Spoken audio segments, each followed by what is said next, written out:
Eu queria começar essa noite, essa palavra, com um pensamento. Queria que você tentasse imaginar uma cena. Ela não é possível de acontecer, fictícia. Sabe aqueles negócios que a gente já viu em filme, de congelar uma pessoa e depois ela descongelar? Aquele filme Eternamente Jovem, né, que o cara é congelado e uma experiência, depois descongela, não sei quantos anos depois. Vamos dizer que isso fosse possível. Vamos pensar que isso fosse possível. E nós pegássemos um cara lá do ano 1200, da era cristã, estamos falando da era meio medieval, ali 1200 da era cristã. E nós congelássemos esse cara. E descongelássemos ele em 1980. Essa história não dá para explicar perfeitamente o que eu quero dizer, mas é um exemplo bastante próximo, bastante próximo. Aí você descongela o cara em 1980, pode ser em 1990, pode ser qualquer. Descongela o cara. Ele acorda para a vida aqui, bom, ele vai ver um monte de coisa que ele nunca viu na época que ele vivia, né?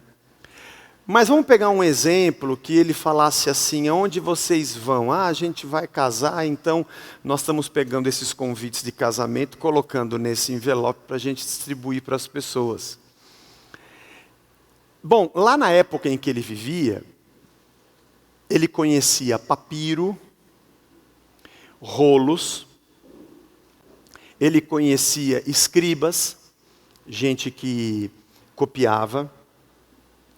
Os copistas, os escribas, eles eram como o cartório nos dias de hoje. Eles faziam documento, faziam contratos, copiavam a lei de Moisés e nos outros países copiavam um monte de coisa, porque você não tinha máquina, tudo era na mão, todo documento era manuscrito. Então ele conhecia isso, ele conhecia essa realidade. Ele devia conhecer as facas que cortavam o papiro, ou dobras com linha, e as linhas rasgavam, ou até mesmo manualmente. Mas quando ele pega um convite de casamento, todos os papéis, que na cabeça dele é estranho, porque não é um papiro, é um negócio diferente, mais fino, mais requintado, mas todos cortados do mesmo tamanho. E o envelope dobradinho, já colado, ele não sabe o que é aquilo. Bom, diante da realidade que ele viveu antes do congelamento, quando ele vê aquela coisa na mão dele, ele vai ter uma série de interpretações sobre o que é aquilo e como aquilo apareceu.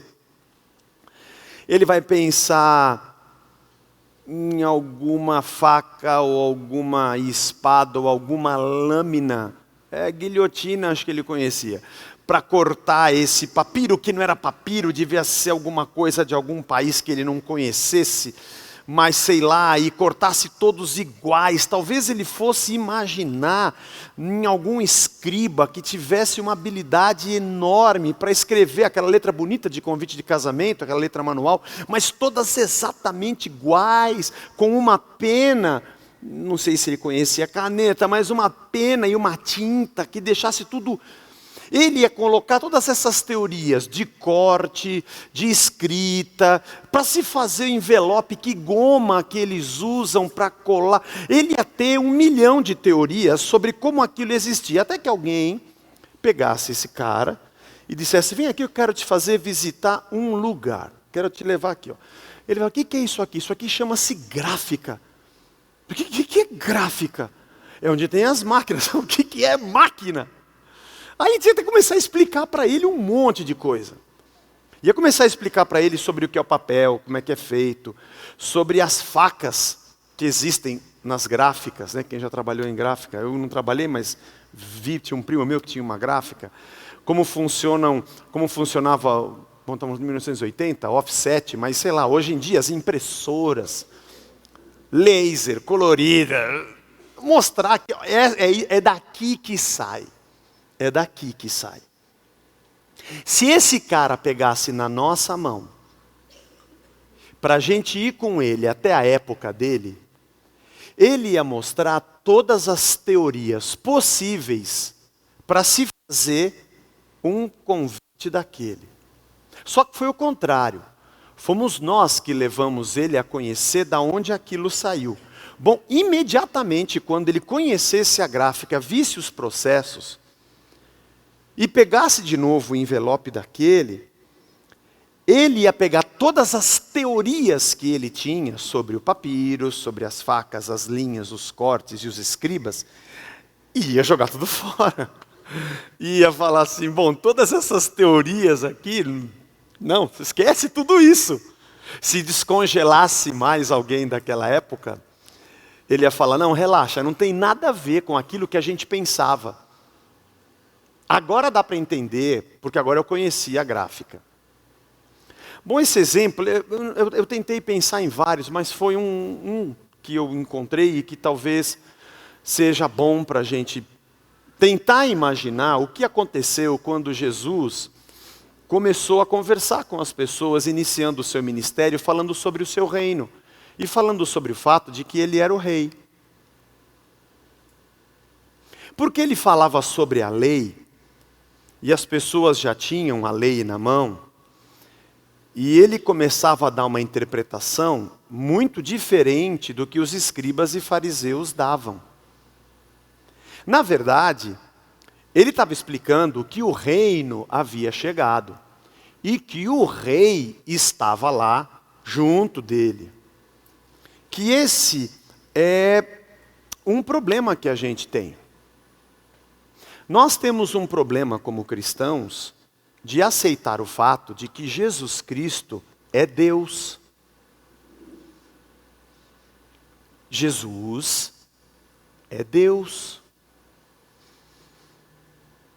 Você vai dizer para mim, não Zé, nós não temos esse problema. E eu vou te dizer, se temos. Porque quando Jesus interpretava as coisas que eles acreditavam e jogava fora um monte de teorias para demonstrar que aquilo só fazia sentido com o reino, no reino, através do reino e dele, as pessoas não acreditavam. Os fariseus indagavam a Jesus sobre o que Moisés disse, sobre o que os profetas diziam. Porque eles comparavam Jesus, obviamente não como Deus, esse cara não é Deus, ele é um outro mestre que apareceu. Nós temos Moisés e os profetas. E o que eles disseram? Você vai querer dizer que não vale mais? Bom, se eles aceitassem o fato de que Jesus era Deus, eles iam dizer, bom, aqui está com a gente o absoluto. Ali está o relativo. Não foi Jesus que veio depois de Moisés. Moisés falou tudo aquilo e agora você vem querer chegar depois e inventar outra coisa? Não, vocês não estão entendendo. Eu não vim depois de Moisés. Eu vim antes de Moisés. Porque eu sou o verbo de Deus. Sou Deus e estava com Deus desde o princípio. E sem mim, nada do que foi feito se fez. Inclusive o Moisés. Não foi Maria e José que adotaram Jesus como filho. Foi Jesus, o Filho de Deus, que adotou José e Maria como pais. Porque ele é antes de José e de Maria. Ora, pombas. Quando vocês leem a lei, vocês podem ter muitas teorias sobre a lei, mas quando vocês conhecem, depois de pegar esse impresso e olhar a gráfica, você não pode mais ter dúvidas da origem dessas coisas. Porque a origem de tudo é Cristo. Porque Ele está com Deus desde o princípio. E Ele é Deus. Mas acontece toda vez. Basta você colocar uma frase de Cristo, do Evangelho contundente e da vida centralizada em Jesus no Facebook ou na internet, que vai surgir um monte de gente contestando aquilo, porque conhecem 1 milhão de teorias. Quando a gente, por exemplo, vou dar um exemplo aqui. Quando eu falei uma vez a respeito de unção, que essa coisa de unção não existia mais, porque Jesus é ungido, Ele é o Christos, a palavra ungido. Significa que todos aqueles que foram, entre aspas, ungidos antes dele, eram apenas uma imagem, uma figura do que viria. Assim como os sacrifícios eram só uma imagem do que viria. É que quem vive naquela época tem mil teorias sobre aquilo, mas depois que eu conheço a origem, eu jogo fora um monte delas e entendo apenas o que realmente é importante. Porque eu conheci a origem. Agora eu sei de onde veio tudo isso, eu entendo quem é Cristo. Bom, quando eu coloquei isso uma vez na internet, mas surgiu, tudo quanto é teoria. Mas e as pessoas que foram ungidas, e o óleo derramado na cabeça não sei de quem? Porque essa pessoa não admite que Jesus Cristo é Deus. A palavra de Cristo para ele tem o mesmo peso da de Salomão, de Moisés, de Elias e de Eliseu. Aliás, ele rebate Jesus aceitando o Antigo Testamento. Pera, gente, pera. Jesus é Deus. Se ele falou, está falado. Se tem algum erro do que você interpretou, com certeza não é nele, porque ele é a origem. Deve ser lá atrás. Eu não posso ler Jesus Cristo tentando dar a ele o significado de tudo que eu já vi. Não, eu tenho que ressignificar tudo que eu já vi a partir dele. Porque quando eu olho para a lei através de Cristo, pelas lentes da graça, é que eu consigo jogar fora o que não é e dizer, agora estou entendendo. Que esse simbolismo dos profetas que eram ungidos era na verdade um símbolo do que viria. De que esses reis eram um símbolo do Rei dos Reis que viria. De que esses sacrifícios eram um símbolo do sacrifício do Filho de Deus que viria. Esse monte de teorias eu posso jogar fora, porque agora eu sei de onde saiu. Porque na verdade essa gráfica não veio depois, ela existiu antes. Eu não sei se o exemplo que eu dei conseguiu esclarecer ou só confundiu você. Espero que tenha esclarecido. Mais confuso do que nós já somos, nós não vamos conseguir ficar, não é verdade? Por que eu estou dizendo isso? Porque nós vamos começar hoje a falar sobre uma parte muito importante do Sermão do Monte, que são as bem-aventuranças. E eu quero ler com você Mateus 5, de 1 a 3. Abra o seu aplicativo, ou a sua Bíblia de papel, ou leia na tela. Vendo Jesus as multidões, subiu ao monte, e como se assentasse, aproximaram-se os seus discípulos, e ele passou a ensiná-los, dizendo: Bem-aventurados os humildes de espírito, porque deles é o reino dos céus. Esse verso 3, a primeira bem-aventurança, é a chave de todas as outras. Nós vamos passar cada domingo por uma delas. Mas compreender de quem é o reino é a mais importante. Porque as outras só fazem sentido se você for parte do reino. E se o reino te envolver. E se o rei te envolver. Todas as outras são decorrência de você ter entrado na dimensão do reino de Deus, porque você é pobre de espírito. Antes de entrar nisso, Mateus, quando escreveu o Evangelho, ele escreveu o Evangelho para uma comunidade judaica. Diferente de Marcos, diferente de João, Mateus tinha um público judeu. Com certeza, Mateus era um cara que, na sua teologia, era muito fundamentada no profeta Jeremias, pelas citações, pela maneira que ele encara e como ele apresenta o que ele escreve. E é interessante as citações que ele faz ao Antigo Testamento e os paralelismos que Mateus faz. E a preocupação de demonstrar o reino e o rei para um povo que esperava um Messias. Faz sentido. Quando você ler o Evangelho de Mateus, leia com esses óculos. Porque Mateus tenta em todo momento e em todos os detalhes do seu escrito, demonstrar que Jesus é aquele Messias que Israel esperava. Bom, ele começa com a genealogia. dizendo que Jesus é filho de Davi, filho de Abraão. E ele vem mostrando que Jesus é descendência de Davi, porque um rei davídico, da descendência de Davi, se assentaria no trono. Eles esperavam um menino que o seu reino seria eterno. Eu não sei o que eles imaginavam, tipo, mas será que vai ser um rei que não vai morrer? Mas eles esperavam. E Mateus, ele se preocupa em mostrar para esse povo, que era um público essencialmente judeu, de que esse Messias que eles esperavam era Jesus. Alguns detalhes interessantes é que ele não precisava, por exemplo, dizer que Jesus viu a multidão e subiu no monte. Ele podia ter começado esse texto dizendo, Jesus preferiu bem-aventuranças. Mas ele coloca alguns detalhes no texto. Porque na cabeça do judeu, o grande feito para a existência de uma ordem do povo era a lei de Moisés. E quem subiu ao monte para receber a lei foi Moisés. Parece que Mateus, ele faz questão de dizer que Jesus subiu ao monte. Não foi só Moisés que subiu. Um outro detalhe interessante é que no hebraico, se você ler Deuteronômio 9:9, lá diz Moisés dizendo que ele subiu ao monte e ali ele esperou para receber fiquei, ele diz o texto, aguardando a manifestação de Deus. Só que no hebraico o verbo yashav, o verbo ficar e o verbo sentar é o mesmo.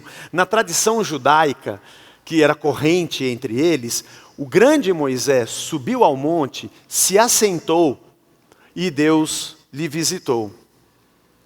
E Mateus, ele se preocupa em falar exatamente isso, que Jesus subiu ao monte e se assentou.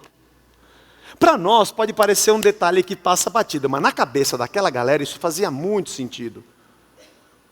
Peraí, você está falando que teve um outro cara que subiu no monte e esperou alguma coisa? É. A gente lê e passa batido que a gente é brasileiro, mas para eles isso era um negócio muito sério que ele estava falando. Um negócio interessante também é que nesse capítulo 5, depois das bem-aventuranças, por 6 vezes você vai ver Jesus dizendo assim, ouvistes o que foi dito, não matarás. Eu, porém, vos digo, quem odiar o seu irmão já pecou. Ouvistes o que foi dito, não adulterarás. Eu, porém, vos digo, aquele que pensar em adultério já adulterou. Ouvistes o que foi dito, você vai pagar olho por olho, dente por dente. Eu, porém, vos digo, amem os vossos inimigos. Amem os que vos perseguem. Aliás, nas bem-aventuranças ele fala isso também. Ouvistes o que foi dito, eu porém vos digo. Ouvistes o que foi dito, eu porém vos digo. É uma coisa muito louca, porque antes disso, a única maneira de saber que aquilo era de Deus, era dizendo, assim diz o Senhor. Nem Moisés, nenhum dos profetas, nenhum dos grandes personagens, diria, façam o que eu estou dizendo. Eles se baseariam na lei para dizer, assim diz o Senhor. Mas Jesus, o que ele fez aqui, para nós pode parecer um negócio simples, mas para aquela galera naquela época, alguém subir num monte, se assentar e esperar algo de Deus, e dizer, eu porém vos digo, o que esse cara está falando? Ninguém diz eu porém vos digo, deveria dizer assim diz o Senhor. Mas ele disse, eu porém vos digo, porque Mateus queria demonstrar para todos que Jesus era Deus. Ele era o próprio Messias. E eu queria dizer para você que você não pode ter essa dificuldade, irmão. Jesus é Deus. Viu? Fica tranquilo. Ele é Deus. Eu não sei se você já percebeu isso. Eu tenho esse meu bode com a música gospel. Você nunca percebeu isso, mas eu vou confessar. Mas você percebe que quase não se fala o nome de Jesus. É Senhor para cá e Senhor para lá. Está tudo certo, Jesus é Senhor. O problema não é esse. O problema é o que está por trás disso.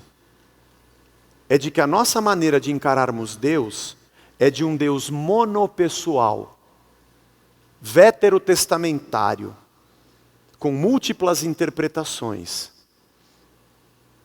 Porque se eu for falar de Jesus, eu não posso cantar persegui meus inimigos e alcancei. Eu vou ter que cantar ame o seu inimigo. Isso não é legal. Legal é perseguir e matar. Você está rindo, mas você canta. Eu sei que você tem CD enrustido lá. O pior é que acho que eu participei da gravação. Santa Maria, Mãe de Deus, rogai por nós, pecadores, agora e na hora de nossa morte. Amém. Ave Maria, cheia de graça, Senhor é convosco. Bendita sois vós entre as mulheres. Vosso ventre, Jesus.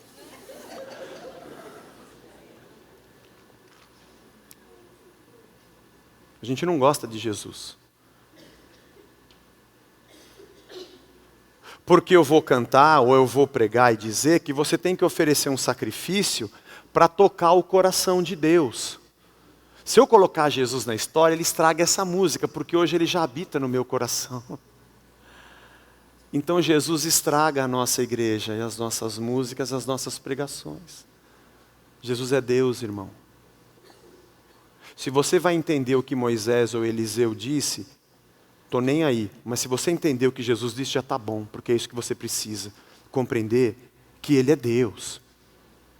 Se Ele falou, está falado. É o que você faz com Moisés? Eu não sei. Moisés que se vire, porque ele é homem como eu e você. E a Bíblia fala dos seus acertos e também dos seus pecados. O que importa é o que Cristo disse, porque Ele é Deus. Na verdade, eu preciso reler Moisés e os profetas, tirando aquilo que não era de Cristo, porque só o que é dessa gráfica que vale. Porque é daqui que tudo saiu. Mateus tem a preocupação de demonstrar que ali estava o Filho de Deus. Sabe um outro paralelismo interessante que ele faz? É que lá em Deuteronômio 28 tem um texto que para nós é muito importante. Se ouvides os meus mandamentos e obedecerdes, segura agora a unção, irmão. Bendito serás no campo, bendito serás na cidade, bendito o fruto do vosso ventre, a vossa amassadeira, e bendito vai ser o teu negócio, e bendito vai ser o teu carro, ungido vai ser a tua cama, você vai ver até a tua tabuleta da tómbola que você joga no bingo vai ser abençoada.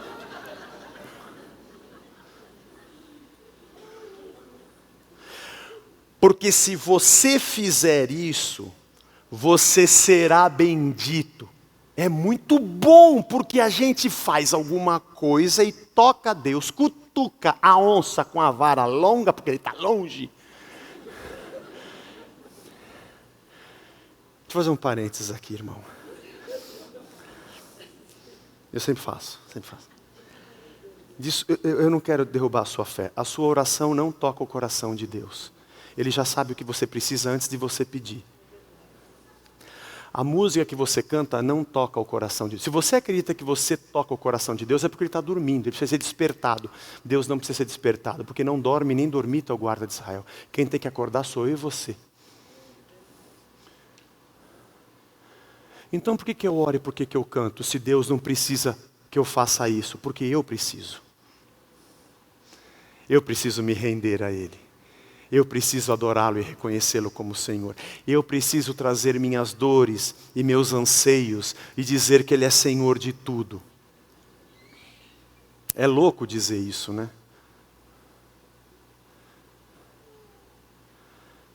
É louco. Mas é libertador. Porque teve um monte de vezes na tua vida que você não teve tempo nem de orar e Deus te livrou. Ainda bem que não precisou de você orar para tocar o coração dele. Porque ele estava acordado e você dormindo. Ele te livrou daquela roubada porque ele é bom.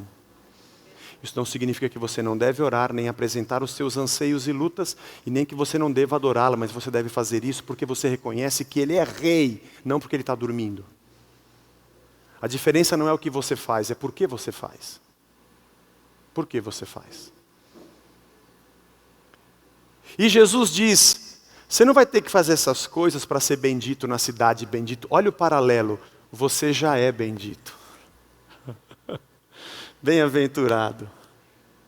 Não faz mal se a tua amassadeira tem, se não tem. Bem-aventurado é o perseguido, é o pobre. Porque você não tem que fazer para entrar no reino, acorda, o reino chegou e o rei está aqui. Os paralelos de Mateus são sensacionais. Eles estragam a nossa religião, porque isso aqui é muito mais emocionante, né? Isso aqui põe um fogo na igreja, incendeia, Senhor, a sua noiva. Isso aqui incendeia, né, irmão? Incendeia isso aqui. Esse negócio que o reino já chegou, eu não tenho que fazer nada, não incendeia nada. É muito chato isso aqui. Estraga a nossa religião. Bem-aventurados, Macários, a palavra significa feliz, bendito. Alguns intérpretes, olhando o prisma de que a ótica é de Deus e não a nossa, porque ninguém é feliz por ser pobre, ninguém é feliz por ser perseguido, a nossa visão é diferente. Deus é que nos vê por um outro ângulo. Eles também traduzem o Macários como parabéns.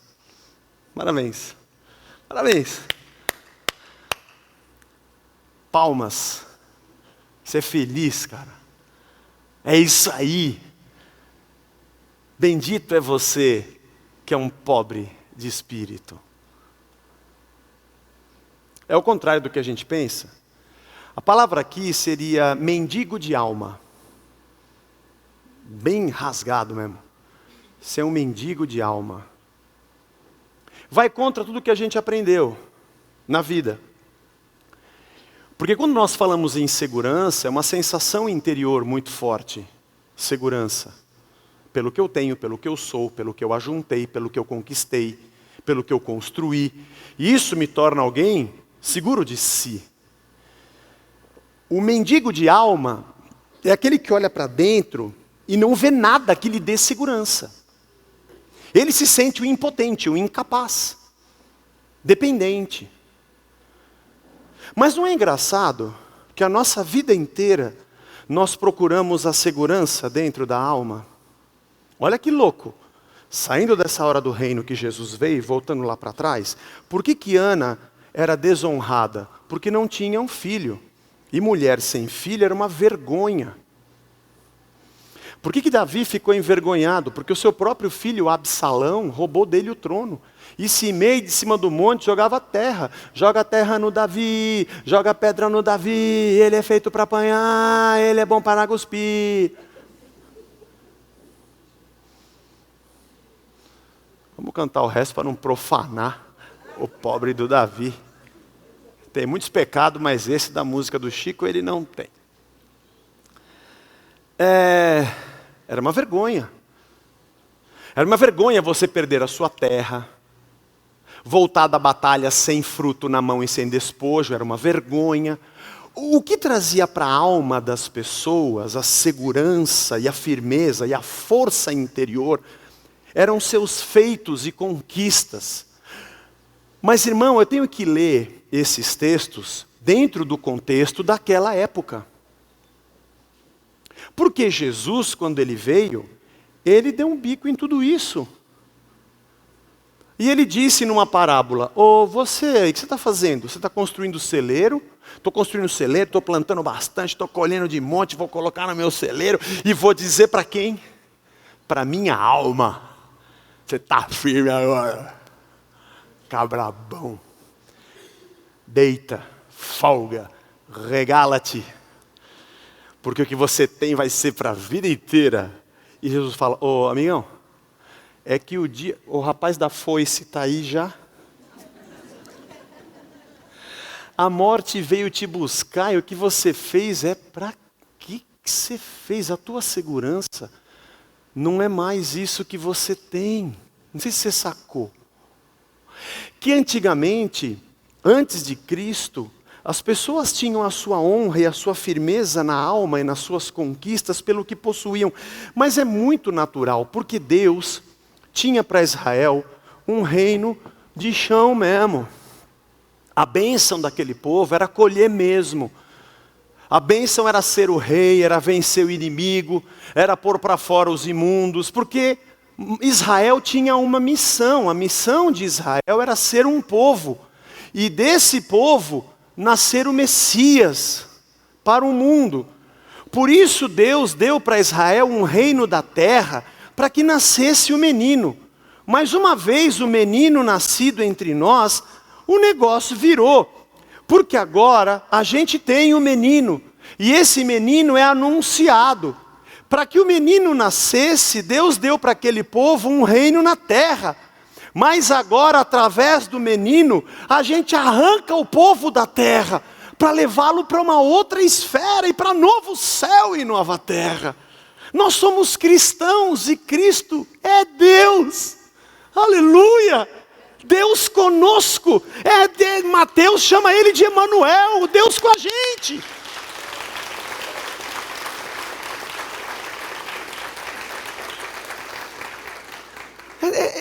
É Deus com a gente. Deus está aqui com a gente, aqui dentro. Eu não invoco para que ele venha. Não, eu não invoco quem já está. Quem invoca é pai de santo.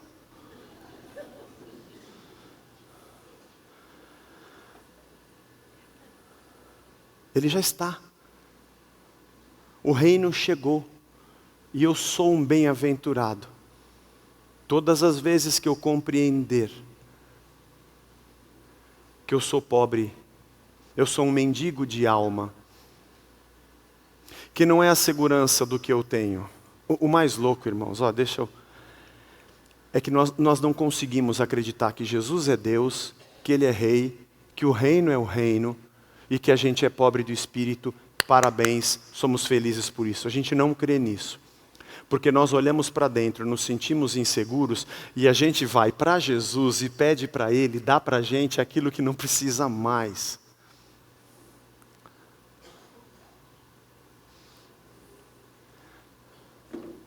Como é que eu vou explicar isso? É o seu filho dizer para você assim: pai, quando que eu vou ser seu filho? E ele fala assim: você é meu filho, mas você não vai me registrar? Não, já te registrei, você é o meu filho. Quer fazer um teste de DNA? É que eu vi lá, na minha classe, o moleque fez um teste de DNA, porque o pai dele saiu de casa. Não, mas não é o nosso caso, eu já estou aqui, eu sou seu pai, sua mãe está aqui, não foi nós que fizemos ele, não foi? Foi, está aqui, você deu nascimento. Eu peço para o meu pai me dar uma coisa que eu não preciso mais. O senhor me ajuda a fazer um celeiro? Você não precisa mais. Eu estou em vergonha porque eu não tenho filho. Relaxa, Ana, eu sou o teu marido. Mais são os filhos da solteira do que da casada. Entenda o que o profeta disse. Relaxa. Não é mais o dinheiro que você tem. Não é mais o lugar que você mora. Não é mais o emprego que você possui. Essas são honrarias humanas que pode até te dar satisfação. E teve uma época que isso era a coisa mais importante, mas passou essa época. Eu não estou desdizendo a bênção que Israel recebeu. Recebeu e fazia sentido, mas hoje não faz mais. Bem-aventurado é o pobre de espírito. Você quer dizer, Zé, que nenhum de nós temos que ter nada? Não. Aí está a chave do negócio. Por que você acha que você é quem você é? Hã? Eu não sei te explicar, irmão. Teorias. Por que eu, o Zé, sou filho da Aldete e o Toninho? Por exemplo, por que eu não sou você? Por que quando eu nasci, eu me percebi como eu? Por que eu olho para a minha mão e por que eu não olho e eu sou... Você está entendendo o que eu estou querendo dizer para você? Isso é um mistério da vida. Tem gente que acha que se fizer uma mudança no corpo, vai mudar a sua alma. Ou acha que é uma alma fora de um corpo. A gente acredita numa total dicotomia do corpo e da alma, achando que ele é um ser e a sua alma é outro. Talvez sejam pessoas que acreditam que possam mudar de corpo. É uma pena, porque mudar o seu corpo não vai mudar quem você é. Porque você é um ser completo. Mas esse é um assunto para um outro dia. O que eu estou querendo dizer é por que você é quem você é. Por que você nasceu e o seu pai tinha propriedades e você não nasceu filho de uma mulher que não tinha marido porque um traficante a engravidou na favela? Você sabe? Eu não sei te explicar, irmão. Esse mistério da vida. Na verdade tem a ver também com o pecado, com tudo que o homem destruiu no mundo, mas... Por que você tem a empresa que você tem? Por que você tem o dinheiro que você tem? Por que você mora onde você mora? Por que você tem os talentos que você tem? Por que você nasceu com esse talento? Irmão, eu não sei te explicar. A sorte danada. Graças a Deus. Tem uma piada em Israel que diz que Deus perguntou para Moisés, para onde você quer ir? E ele queria ir para o Canadá, que é uma terra muito legal, mas ele era gago, né? Enquanto ele falava Canaã, mandou ele para Canaã, e Canaã é deserto, danado. Então, ele queria ter nascido num outro lugar, ir para uma outra terra. É uma piada que tem lá em Israel. Eu também queria ter nascido no Canadá, irmãos. Mas não pude nem pedir. Mas olha que coisa interessante. Eu queria que você pensasse nesses última parte desse sermão de hoje.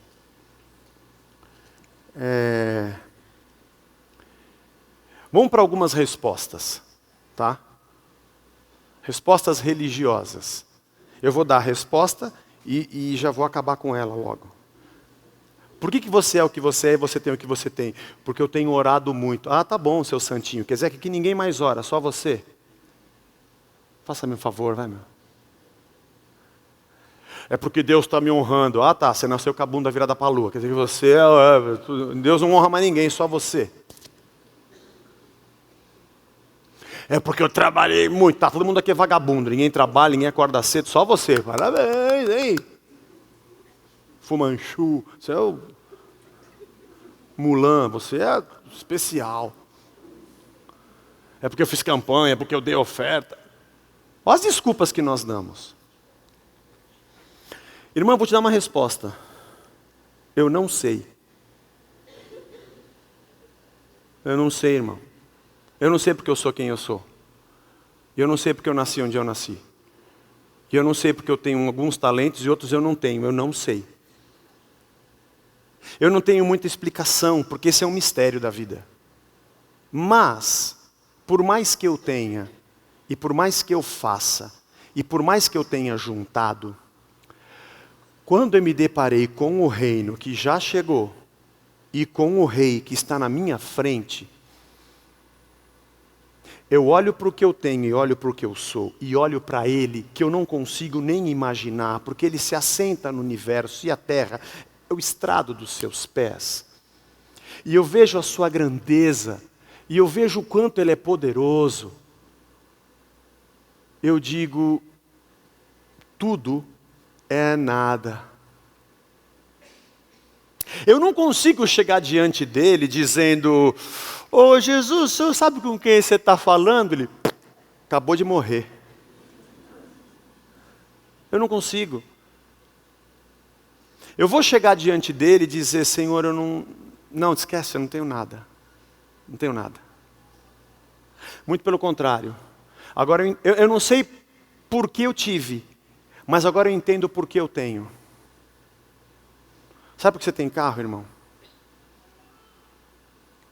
Eu não sei por que você teve, mas eu sei por que você tem. Você dá uma carona para o seu irmão aqui da igreja, que tem irmão nosso, que acaba o nosso culto aqui, fica até 9h30 nesse ponto aqui da frente, nesse escuro, porque nem oferta para colocar uma luz a gente consegue dar, e é uma escuridão essa rua nossa aqui, e a gente não tem a pachorra de passar aqui na frente e falar, irmão, entra aqui no carro, onde é que você mora? Eu vou te levar em casa. Se o teu carro não servir para isso, irmão, então joga ele fora. Porque para você ficar cantando de galo dizendo que você é próspero, não serve para nada, então. Aplaude, é para aplaudir de pé, igreja.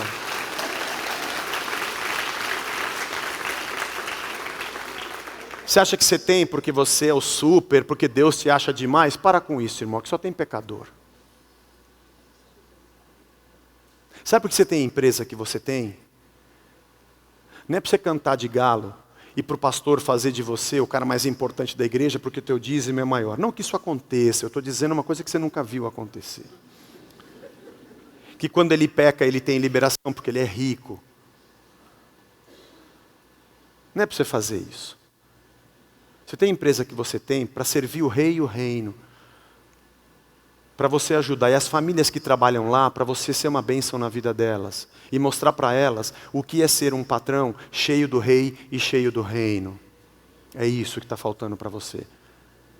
Sabe por que você tem o dinheiro que você tem, irmão? Para você fazer o reino de Deus andar para frente. Fica tranquilo, que eu não vou acabar essa pregação com uma campanha nem com um carnê. Porque aqui na igreja você não é obrigado. Aliás, você pode pegar o dinheiro que você tem e viver o que você quiser. Mas eu vou te dizer um negócio. Se de verdade você tivesse encontrado o rei e tivesse encontrado o reino, você ia dizer, o que eu faço com isso que eu tenho, meu Senhor? Porque agora tudo é teu e eu nada sou. Porque eu sou um mendigo de alma. E a viagem que você fez e postou no Facebook, tirando selfie com todo mundo, você devia ter convidado um irmãozinho seu, pobre, que nunca conseguiu sair de São Paulo nem pegar um ônibus na rodoviária. Porque se o que você tem serve só para você, então não serve para nada. Porque se você não servir a ninguém, você não é servo. Nem de Deus e nem de ninguém. Que essa pregação de prosperidade já encheu. Já deu por hoje. Né, menininha que fala o meme? Já deu por hoje. Já chega. É por isso que você tem 2 blusas. Porque tem um irmão na igreja que não tem nenhuma. É por isso que tem mendigo na nossa porta. Eu não quero adiantar muito que nessas pregações sobre a vida eu vou passar sobre a parábola do bom samaritano. Mas por quê? Que aquele danado tinha que estar caído bem no caminho do sacerdote e do levita. Porque não tinha um lugar melhor para Deus fazer aquele cara cair do que no caminho de um sacerdote. Porque o sacerdote deve atendê-lo. Mas ele deu a volta. E o levita, que flutua, quando canta, deveria também. Mas como ele não viu que não tinha ninguém olhando, porque para ele Deus não é Deus e Deus não o vê, ele é um hipócrita, ele também passou de largo. Mas como tinha um... Aí Jesus é demais, que ele bota o samaritano, ele pega bem o samaritano que o judeu odiava, fala, um samaritano, que não estava naquele caminho, ele vinha pelo seu caminho, estava em outro caminho, mas ele olhou e falou, putz, tem um cara caído ali, mano.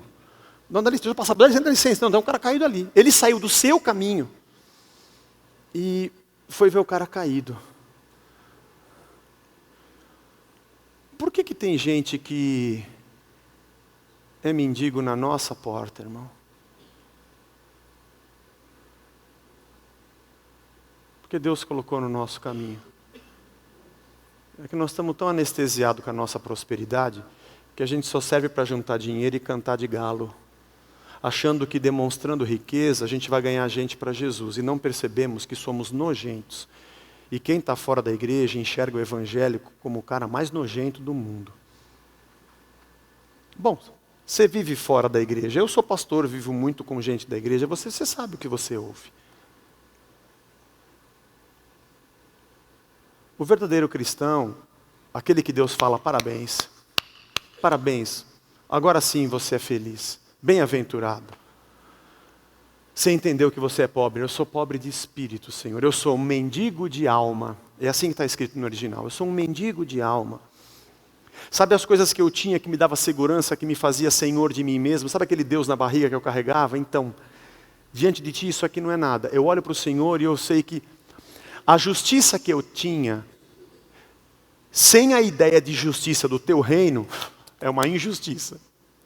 Sabe aquele senso de bondade que eu tinha? Quando eu olhei para o que é bondade no teu reino, eu vi que a minha era incompleta.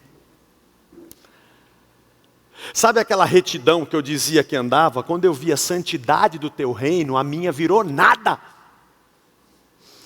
Sabe o dinheiro que eu tinha? Quando eu vi a riqueza da tua glória, ele se transformou em pó.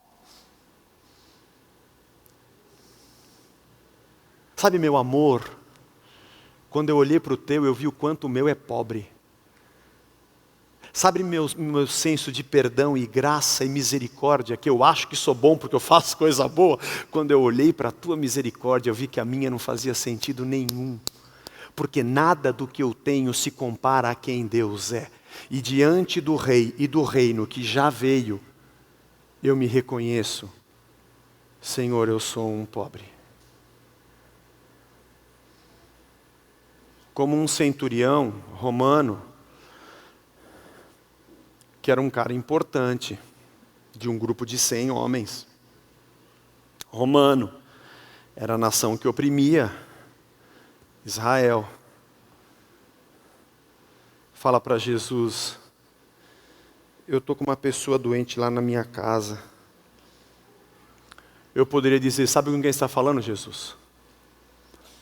Se o senhor for na minha casa curar aquele cara, eu dou uns vale-refeição e uns tickets aí para o pessoal do teu ministério poder comer de graça no McDonald's, e damos uns vale-transportes, vão andar de metrô de graça, e ainda passa o pano e quebra o galho da igreja naquele imposto lá que vocês têm. E Jesus diria: que bênção esse irmão! Lógico que eu vou na sua casa, você sempre é um romano. E puxaria o saco e trataria aquele centurião como um cara importante. Não que isso aconteça nas nossas igrejas, eu estou tentando dizer isso para você, irmão. Uma coisa para você imaginar, imagine o que seria se fosse assim, entendeu? Não que seja. Mas esse cara, quando viu Cristo, ele falou: sabe o que é, Senhor? Eu não sou digno que o Senhor entre lá na minha casa.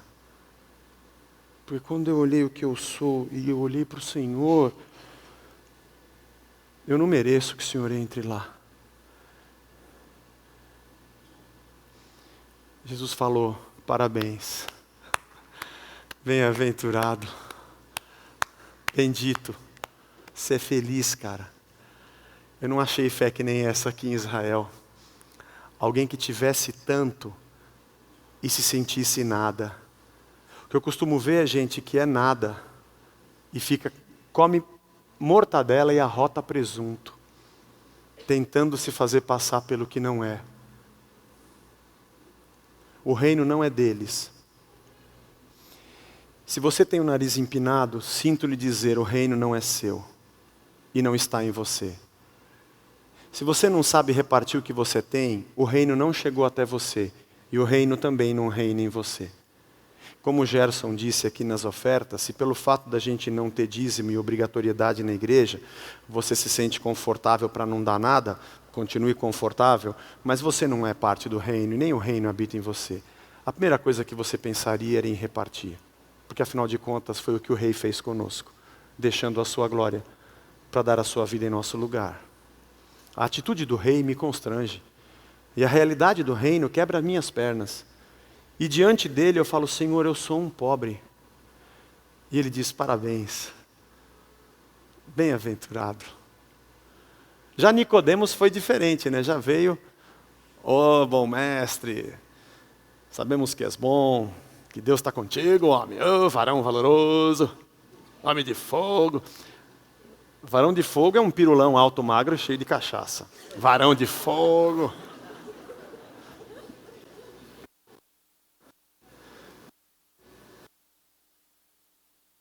Deus deve estar com você, porque ninguém faz os sinais que você faz se Deus não estiver com ele.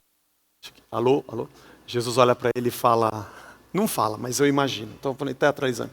Rapaz, se Deus estivesse comigo, eu sou Deus. Você não entendeu nada. Você viu sinais, mas se você não nascer de novo, você não vai conseguir ver o reino. Você tem que ver o reino e o rei. Tem um monte de gente nesse mundo vendo sinais, mas não conseguiu ver o rei nem o reino.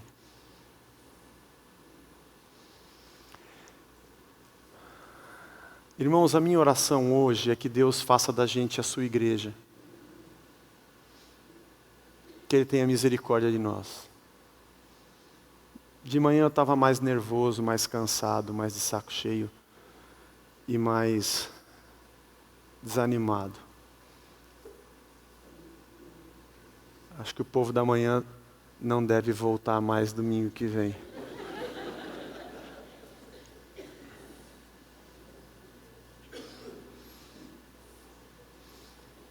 Mas eu confesso a você que às vezes bate um desânimo. Quando é que a gente vai entender que Jesus é Deus? Queria te pedir um negócio, irmão.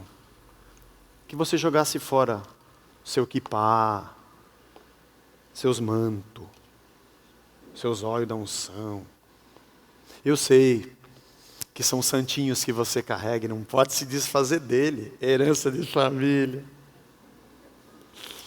Está lá no altar. Jesus é Deus.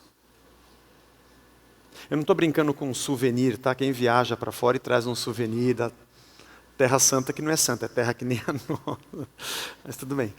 Mas eu tenho um souvenir assim, mas não fica pensando que aquilo lá vai trazer bom agouro para o seu negócio, que você vai jogar aquele perfuminho que você trouxe da Terra Santa e vai trazer o Espírito Santo para sua. Não, não é. Deus não está engarrafado, não conseguiram ainda. A Dini foi, mas Deus ainda não conseguiram. E eu não sou o Major Anthony Nelson e não tenho uma garrafa para você. Mas uma coisa eu sei. Se estamos onde estamos e temos o que temos, e de verdade encontramos o reino e o rei, primeiro, sinta-se um pobre. Parabéns. Bem-aventurado. O reino é seu. O reino é seu. O reino é de quem não se sente. O reino é de quem sabe que não é. O reino é que não se preocupa com o que tem. O reino é para quem se acha fraco. O reino é para quem se acha menos. Porque Deus, aliás, usa as fracas para confundir as fortes, e as que não são para confundir as que são, e os que não têm para confundir os que têm. Bem-aventurado aquele que se sente miseravelmente pecador, e um mendigo de alma, e nenhuma das suas seguranças o torna feliz. Mas ele diz, eu sou um pobre, Senhor. O que o Senhor pode fazer de mim? Te dar um abraço e dizer que foi para você que eu vim. O reino chegou e o rei está aqui. Todas as outras bem-aventuranças só vão fazer sentido para você se essa primeira fizer. Porque se você não for do reino e não for do rei, e não se sentir prostrado e entregue diante dele, todas as outras você vai resistir. Porque não dá para ser injustiçado, caluniado, viver chorando, perseguido. Só quem é do rei e do reino, e é feliz por não ser, e se satisfaz nele e não nas outras coisas, é que consegue vivê-las em paz. Portanto, pensa bem hoje. Queria te fazer um convite a você se converter nessa noite. E a orar e dizer, eu acredito que Jesus Cristo é Deus. E a parar de fazer competição com Moisés e os profetas, não aceitando o que disse Cristo, porque Ele é Deus. Porque quando a gente fala Senhor, sem a perspectiva do Filho, não são diferentes dos árabes, dos judeus, qualquer outro que diz Senhor, Alá, qualquer Senhor é Senhor. Mas Cristo é Filho de Deus. É o Salvador. É o Rei, diante de quem eu e você somos mendigos de alma. Nada do que temos nos dá segurança, a não ser Ele, o único que nos completa e nos faz ser o que somos, servos dEle, criados pelo Senhor, para as suas boas obras, para sermos luz e sal, servirmos uns aos outros, testemunharmos da sua graça, vivermos o seu evangelho, sermos cheios da sua presença, sermos vasos de barro, aonde a excelência não é do vaso, mas do Senhor que habita dentro dele. Crente, cristão, é aquele que é pobre, mendigo de alma. Senhor Jesus, diante disso, eu te peço que o Senhor nos ensine. Nos ensine, Senhor, a sermos pobres, mendigos de alma.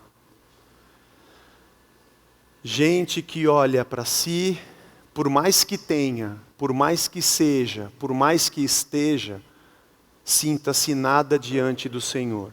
E onde está, o que tem e o que é, coloca a serviço do Senhor. Me ajuda, Senhor, a usar todos os meus talentos que eu tenho para o teu reino.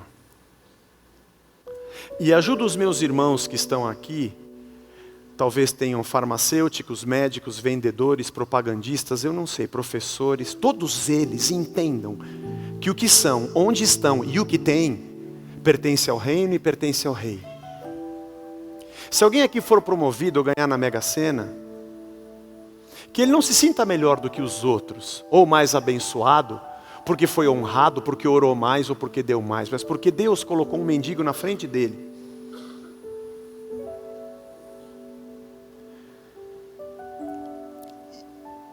E Senhor, esse é um pedido difícil que nós te fazemos. Não adianta o Senhor nos dar dinheiro, se o nosso coração não for do rei e do reino.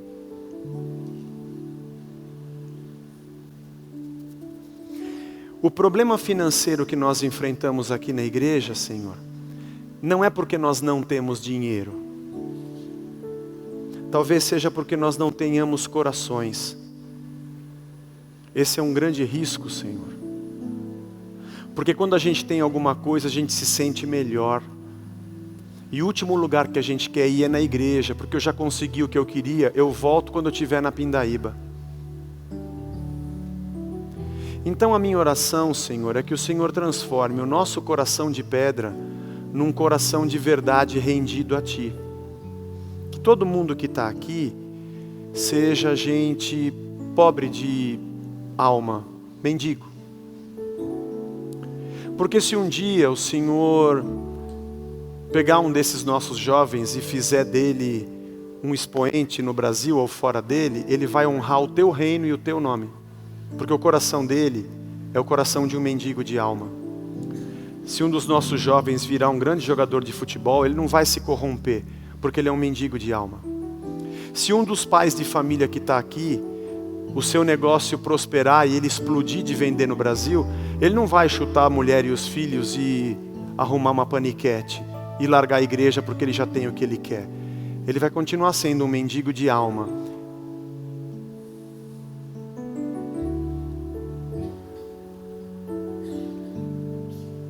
Se o Senhor pegar um servo teu e fizer dele um deputado ou um vereador, ele vai continuar sendo um mendigo de alma. Senhor, eu te peço que o Senhor molde o nosso coração. É dele que vem as fontes da vida.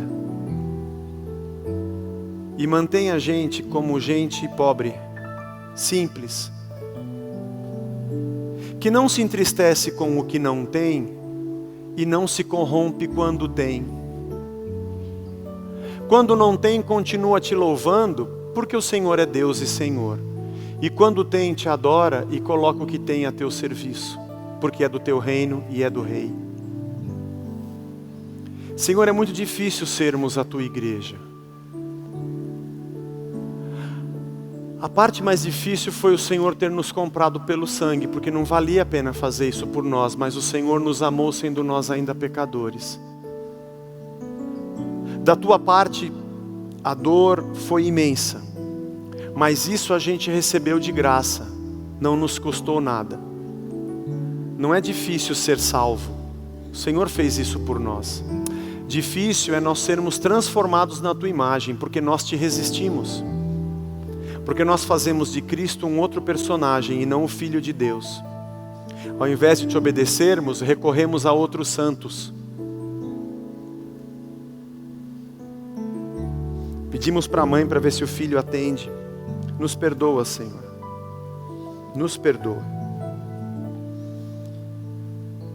Renova nosso coração.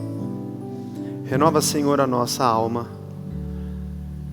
E que a gente possa ouvir o Senhor dizendo: bem-aventurado, parabéns, bendito, você é feliz. O meu reino é seu. Porque você entendeu que eu sou o rei. E que esse é o meu reino. É só isso que nós precisamos, Senhor. E te pedimos nessa noite, em nome de Jesus. Nos despede debaixo da tua paz. Leva a gente para casa pensando nessas coisas. Que todos nós aqui, 100%, hoje, nos convertamos a Cristo e nos tornemos discípulos teus. Reconheçamos que as tuas palavras no Evangelho são a nova lei messiânica. Que essa é a vida como ela é, do jeito que o Senhor viveu diante de nós. E que nunca nos sintamos desonrados ou coitados por sermos pobres do Espírito, mas nos sintamos benditos, bem-aventurados e felizes, porque o que temos está a teu serviço, e o que não temos o Senhor proverá, porque tudo é dele, por ele e para ele, e a ti seja a glória para sempre. Leva a gente para casa debaixo da tua proteção e da tua paz, e o teu nome seja honrado e glorificado em cada atitude nossa.